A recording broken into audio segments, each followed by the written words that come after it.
Welcome to Suman TV. నేను మీ Suman TV Nag. Kolkata ఇన్సిడెంట్కి సంబంధించింది ఒక్క సంజయ్ రాయ్ పేరే బయటకు వస్తూ ఉంది. మిగతా వాళ్ళ పేర్లు ఎందుకు బయటికి రావట్లేదు? అసలు ఇతన్నే ఎందుకు పర్టికులర్గా ప్రతి ఒక్కరూ చూపిస్తున్నారు? అండ్ ఒక్కొక్క సివిక్ వాలంటీర్కి ఈ మెడికల్ కాలేజ్కి ఉన్నటువంటి సంబంధం ఏంటి, ఏ విధంగా ఉంది, అండ్ దీని వెనక ఎవరెవరు ఉన్నారు, అండ్ అతనికి సంబంధించినటువంటి బిహేవియర్ అసలు ఏంటి, ఏం జరిగింది, అతన్ని మాత్రం ఎందుకు పట్టుకున్నారు, అతన్ని మాత్రం ఎందుకు సస్పెక్ట్ చేసి మరి విచారణ తీసుకుంటున్నారు అనేది ఈరోజు మనతో పాటు అడ్వకేట్ రవీంద్రనాథ్ గారు ఉన్నారు. సో అది వారి మాటలోనే తెలుసుకుందాం. Hello sir. హాయ్ అండి నాగరాజ్ గారు.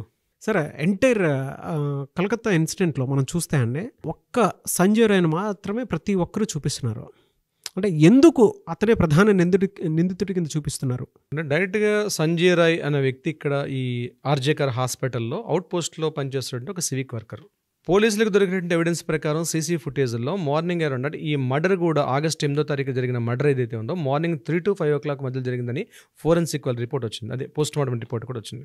సీసీ ఫుటేజ్ చేసినప్పుడు మార్నింగ్ 3 to 4 ఇన్ బిట్వీన్ మధ్య సమయంలో ఈయన సీసీ ఫుటేజ్లో పైకి వెళ్తూ కనిపించాడు. అయితే ఈ సంజయ్ రాయ్ అనే వ్యక్తి మీద ఇమీడియట్గా పోలీసులు ఆయన్ని కస్టడీలో తీసుకోవడం, ఇంట్రాగేషన్ చేయడం అంతా జరిగింది. ఈ సంజయ్ రాయ్ యొక్క నేర ప్రవృత్తి గల ఒక వ్యక్తి అని 2019లో ఇతను సివిక్ వర్కర్గా పోలీస్ డిపార్ట్మెంట్లో జాయిన్ అయ్యాడు. సో సివిక్ వర్కర్స్ అంది మనం లాస్ట్ టైం కూడా చెప్పాము. మనం ఆంధ్రప్రదేశ్లో వాలంటీర్ వ్యవస్థ ఎలా ఉంటుందో ప్రభుత్వ ఉద్యోగాలకు ముఖ్యంగా పోలీస్ డిపార్ట్మెంట్కి సపోర్టెడ్గా పనిచేసే ఒక వ్యవస్థ. వీళ్ళకి మంత్లీ ఒక 12,000 రూపాయల శాలరీ ఇస్తూ ఒక గౌరవ భృతిస్తూ స్టేట్ గవర్నమెంట్ వీళ్ళు మెయింటైన్ చేస్తుంది. రాష్ట్ర వ్యాప్తంగా మోర్ దెన్ 140,000 మంది ఉన్నారు ఈ సివిక్ వర్కర్స్ వెస్ట్ బెంగాల్ రాష్ట్ర వ్యాప్తంగా. అయితే ఈ సంజయ్ రాయ్ విషయానికి వస్తే ఇతను ఒక 33 years ఓల్డ్ వ్యక్తి. ఇతను అప్పటికే నేర చరిత్ర కలిగిన వ్యక్తిగా ఎలా కనిపిస్తాడంటే ఇతనికి 4 మ్యారేజ్లు అయ్యాయనేసి, 3 వైఫ్లు ఆల్రెడీ ఇతను రిజెక్ట్ చేశారు. ఎందుకంటే ఇతనికి ఉన్నటువంటి లైంగిక వాంఛల్ని తట్టుకోలేక వాళ్ళందరూ ఇతను రిజెక్ట్ చేశారు. చిట్ట వ్యక్తి ఏం చేసింది, ఆమె సూసైడ్ చేసుకొని చనిపోయింది. 4వ వ్యక్తి. అవునా?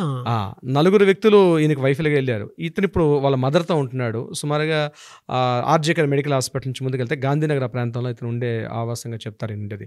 ఇతని యొక్క బైక్ మీద కూడా వెస్ట్ బెంగాల్ పోలీస్ డిపార్ట్మెంట్ వాళ్ళు యూజ్ చేసే ఒక లోగో కూడా ఉంటుంది. అంటే సివిక్ వర్కర్ మాత్రం లోగో వాడకూడదు. చాలామంది అనఫిషియల్గా పోలీసు లోగోస్ని వాడతారు. ఇది ఒక హెచ్చరికగా ముందు చెప్తానండి.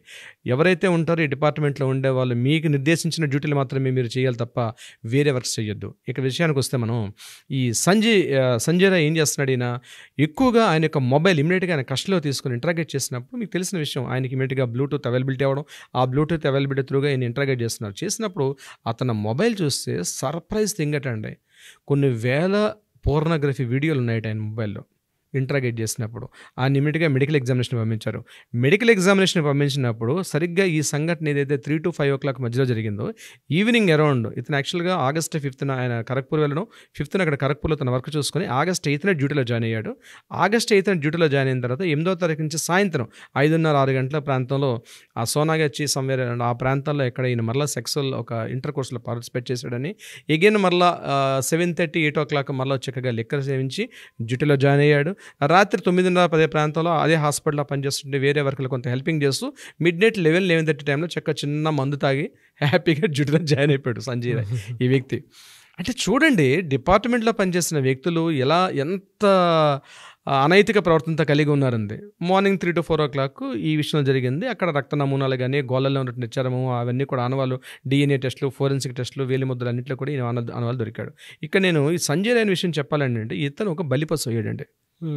ఇతను చేయలేదని చెప్పడం కాదు, ఇక్కడ మనకి ఎవిడెన్సెస్ కనిపిస్తున్నాయి కాబట్టి మనం మాట్లాడుకోవాలంటే కోర్టు ప్రకారం ఎవిడెన్సెస్. ఇతను నేరం చేశాడు, కానీ ఎలాంటి నేరం చేశాడు, ఆల్రెడీ అప్పటికే ఒక dead body, victim dead body, అంటే ప్రాణం ఉందో ప్రాణం పోయిందో. ఇక్కడ మనకు అందే ఇన్ఫర్మేషన్ ప్రకారం నాగరాజ్ గారు 4 ఆల్రెడీ కొంతమంది డాక్టర్లు వెళ్ళి ఆమె మీద సామూహికంగా అత్యాచారం చేసిన తర్వాత ఆమె పెనుగులాడిన తర్వాత అంటే ఎక్కడ ఆ అమ్మాయిని జస్ట్ ప్రెస్ చేసి చంపింది ఈయన కాదని, అంటే మెడ మీద నరాలు ఇవన్నీ కూడా ముఖ్యంగా మనం చెప్పాం కాలర్ బోను అండ్ పెల్విక్ గ్లాండ్ విషయాలను కూడా, అంటే ఒక ఇద్దరు పట్టుకుంటే మిగిలిన 2 ఆమెని అత్యాచారం చేశారు.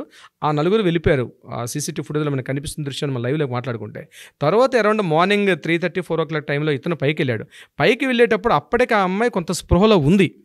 ఆ సమయంలో ఇతను తన ఆ అమ్మాయి మీద అత్యాచారం చేసినప్పుడు అప్పుడు ఆ అమ్మాయి అంటే ఆల్రెడీ దేహం ఛిద్రమైపోయినటువంటి దేహం, ఆల్రెడీ కొంత ఏదో పెనుగులాడుతుంది, ప్రాణంతో పెనుగులాడుతున్న వ్యక్తి మీద ఇతను ఎంత పాశవికంగా ఎంత భయానికంగా అంటే శవం అని చెప్పడం కరెక్ట్ కాదు, ఎంతో ఉంది స్పృహ, ఏదో కొట్టుమిట్టాడుతుంది ఆ అమ్మాయితోటి అతను సెక్స్లో పాల్గొన్నాడు. బా అంటే అసలు ఏమైపోతున్నాయండి అసలు మానవత్వ హృదయాలు, కనీసం హెల్ప్ చేయాలనో మరొకటి లేకుండా దీని వెనకాల హిస్టరీ అనేది సిబిఐ వాళ్ళ ఇంట్రాగేషన్ తర్వాత వెళ్తే కానీ జరిగిన సంఘటన మనం స్టడీ చేస్తుంటే కనిపిస్తుంది అదే. ఆ సమయంలో ఆమెతో సెక్స్ చేసాడు అతను. సెక్స్ చేసి ముందు ఆల్రెడీ కాలర్ బోన్ విరిగిపోయిందండి అమ్మాయికి. పెల్విక్ గ్రాండ్ అంటారు, అంటే నడుముకి మనకి నడుము అంటాం, నడుము పైనటువంటి ఆ ఇంటర్నల్ ఏదైతే వెజిన్ అని కలిపే పార్ట్ని పెల్విక్ గ్రాండ్ అంటారు. ముందు ఈ సందీప్ ఘోష్ చెప్పిన ప్రిన్సిపాల్ చెప్పిందంటే ఆమెకి ఏం ఆ గాయాలు జరగలేదని చెప్పాడు. కానీ పోలీస్ రిపోర్ట్లో ఆ పెల్విక్ గ్రాండ్ కాలర్ బోన్ రెండు కూడా బ్రేక్ అయిపోయాయి. అటువంటి అచేతన స్థితిలో ఉన్నటువంటి ఒక స్త్రీ మీద అసలు ఎంత క్రూరమృగం ఉండాలండి అటువంటి వ్యక్తి మీద వెళ్ళి సెక్స్ కామవాంఛలు తీర్చుకోవడం. అసలు మనం మాట్లాడుకోవడం కూడా అసలు అత్యంత దయనీయమైనటువంటి పరిస్థితి అండి. అంటే ఎటువంటి నేచర్ ఈ సంజయ్ రాయ్ అనే వ్యక్తిది. కానీ ఈరోజు వాళ్ళ అమ్మాయి ఏం చెప్తుందండి, లేదు చాలా శుద్ధపూస, నా కొడుకు అటువంటి క్యారెక్టర్సే లేవు, ప్రపంచం అంతా దేశం అంతా కలిసి మా అబ్బాయి మీద, ఇది సహజం అనుకోండి. సంజయ్ రాయ్ వాళ్ళ అమ్మ చెప్తున్నటువంటి స్టేట్మెంట్ మాలతీ రాయ్ వాళ్ళ మదర్ పేరు, ఆవిడ చెప్తున్నటువంటి స్టేట్మెంట్. కానీ మొత్తం హిస్టరీని చూస్తుంటే అతను ఒక బాక్సర్, అతనట ట్రైనీ బాక్సర్ అటండి. ఈ పోలీస్ డిపార్ట్మెంట్లో ఎవరికైనా ముఖ్యంగా ఈ ట్రాఫిక్ డిపార్ట్మెంట్లో ఏమైనా ప్రాబ్లమ్స్ అయ్యేటప్పుడు ఫిజికల్ హ్యాండ్లింగ్ చేసి కొట్టడం కోసం చెప్పి బాక్సర్ని పెట్టుకుంటారట. ఆల్రెడీ బాక్సర్ ట్రైనింగ్ అయిన పర్సన్స్ని ఈ వాలంటీర్కి పెట్టుకుంటారట. ఈయనకి ఇన్ని క్వాలిటీస్ ఉన్నాయని చెప్పి డిపార్ట్మెంట్లో ఆయన సర్వే అవుతూ ఉన్నాడు ఆయన. అంటే ఒక లెక్కర్ చేస్తూ ఒక గవర్నమెంట్ ఉద్యోగి ప్రభుత్వంలో మత్తుమంది తీసుకొని ఆయన డ్యూటీ చేయడమే తప్పు. ఇంకా ప్రతిదీ తప్ప ఆయన చేసినవన్నీ కూడా. ఏదైనా కూడా నిజంగా సంజయ్ రాయ్ అన్న వ్యక్తి మనకు అందిన ఇన్ఫర్మేషన్ ప్రకారం తప్పు చేసిన వ్యక్తిగా కనిపిస్తున్నాడు. నిజంగా తప్పు చేస్తుంటే సభ్య సమాజం ఆయన్ని ఎట్టి పరిస్థితుల్లో క్షమించదండి. న్యాయాలు చట్టాలు ఆ వ్యక్తికి బాధితురాలకి న్యాయం జరగాలి. ఎలా సార్ మరి, అంటే ఆ ప్రిన్సిపల్ సందీప్ ఘోష్ అనేటువంటి వ్యక్తి ఎలా సపోర్ట్ ఇచ్చుకుంటూ వచ్చారు ఇతనికి?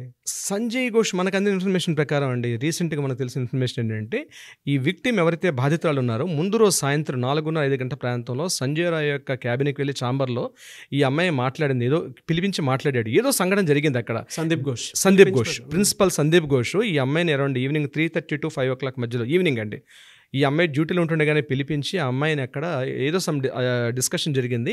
ఇదే డిస్కషన్ మనం ఆడియో క్లిప్లో చేసాం, తన ఫ్రెండ్తో మాట్లాడుతుంటే ఆడియో క్లిప్. ఆ సమయంలో ఈ 4 ఫ్రెండ్స్ కూడా ఉన్నారు, ఒప్పించారు 4 ఫ్రెండ్స్ కూడా.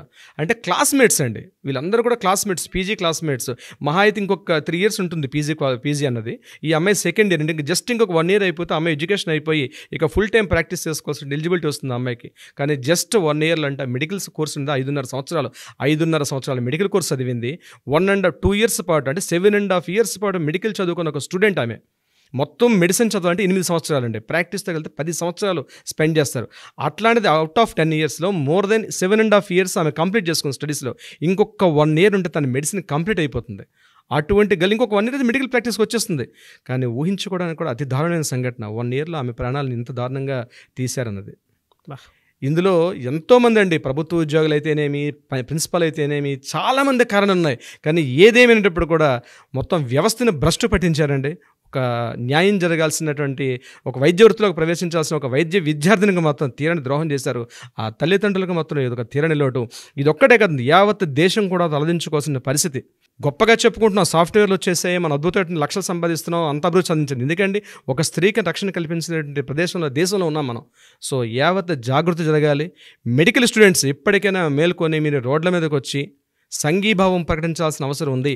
మా ఇంట్లో జరగలేదులే, మాకు జరగలేదులే అన్న విషయం కాదు. ఇది నాగరాజు గారు, ప్రతి ఇంట్లో ఇలాంటి ఇన్సిడెంట్ జరగకుండా ఉండాలని. అంటే ఒక కాలేజ్లోనే ఇలాంటిది ఒకటి జరిగింది అని అంటే రేపు స్కూల్స్లో స్టార్ట్ అవుతుంది, మన ఇంట్లోనే తెలియకుండా చాలా జరుగుతూ ఉంటాయి. అంటే అవును సార్, ఏది చిన్నగా చూడాల్సినటువంటి అవసరం లేదన్న, పెద్దగానే చూడాలి. అండ్ లీగల్ అవేర్నెస్ కూడా పెరగాలి. పెరగాలి. ప్రతి ఒక్కరూ మన ఇంట్లో సమస్యగా భావించాలి ఇది.